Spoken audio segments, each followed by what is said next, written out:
maxkamadda ciidamada qalabka sida ee Soomaaliya ayaa soo xirtay taliyihii ciidanka dawladda ee ku sugnaa degmada Baraawe ee gobolka Shabeellada Hoose iyo taliyihii ciidanka daraawiishta Koonfur Galbeed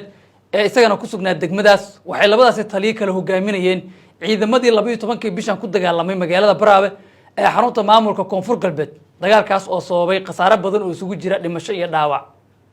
xubno saraakiil ah oo ka tirsan maxkamadda ciidamada qalabka sida oo aan la hadalnay waxay sheegeen in labadaas taliye la xiray kadibna ay sii socon doonto baarista iyo halkaas ka wadeen in la heli waayo cadeymo ku filan ilaa waqtigaana waxay ku sheegeen in ay dhinteen qaar ka mid ah raggii la sheegay in rasaasta ay bilaabeen qaar kalena ay dhaawacmeen oo loo kala qaaday magaalooyinka Muqdisho iyo Baydhabo. sidoo kale gudoomiyaha maxkamadda ciidamada qalabka sida Liibaan Cali Yaro iyo gudoomiyaha maxkamadda darajada koobaad gaashaanle sare Xasan Cali Nuur Shooti oo halkaas ku sugnaa iyo xubno ka mid ah xiraalinta maxkamadda ciidamada qalabka sida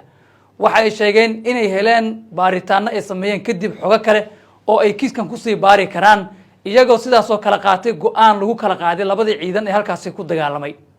ciidanka dawladda ee militariga ah oo 200 oo askari waxa la geeyay duleedka magaalada waxaana laga saaray qayb ka mid ah madaxtooyada oo ay deganaayeen. sidoo kale ciidankii Koonfur Galbeed oo Baydhabo dhawaan laga keenay oo 80 askari ah iyagana xarunta madaxtooyada ayaa lagu reebay. wararka hordhaca waan helayna waxay sheegayaan in dilka iyo rasaasta ay bilaabeen ciidankii Koonfur Galbeed halkaas ku sugnaa kadibna halkaas uu ka dhacay dagaal culus oo ay dagaalameen 200 oo askari iyo sidoo kale 80 askari.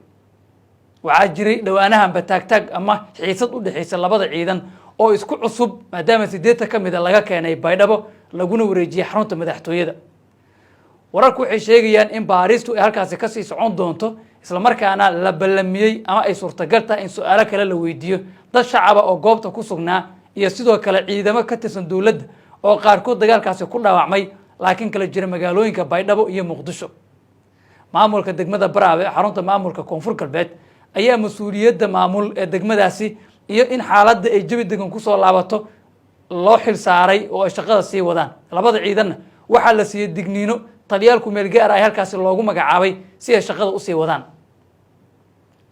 12 bishan ayuu ahaa markii halkaas oo dagaal ka dhacay dagaalkaas oo sababay dhimashada dad badan iyo dhaawaca kadibna wuxuu dalka geliyay xaalad siyaasadeed kadib markii xildhibaano odayaal dhaqan iyo dad siyaasiyiin ah ay siyaabo kala duwan uga hadleen colaadii halkaas ka dhacday oo ay mararka qaarna u bedeleen xiisad qabaa'il halka ay dawladdu ama saraakiishu ay ku sheegeen in halkaas ay ku dagaalameen laba ciidan oo dawladda ka tirsan ahayna dhacdo cusub oo meelo badan oo magaaladan xamar aan joogno hore uga dhici jirta inkastoo Baraawe xaaladaasi ay ku cusbeed waxaana keenaya labada ciidan oo isku cusba waan isfahamsaneen iyo hal meel oo ay wada deganaayeen iyadoo ay jireen xiisad hore oo halkaas ka taagneed oo muddo maalmaha soo taagneed oo aan xal loo helin.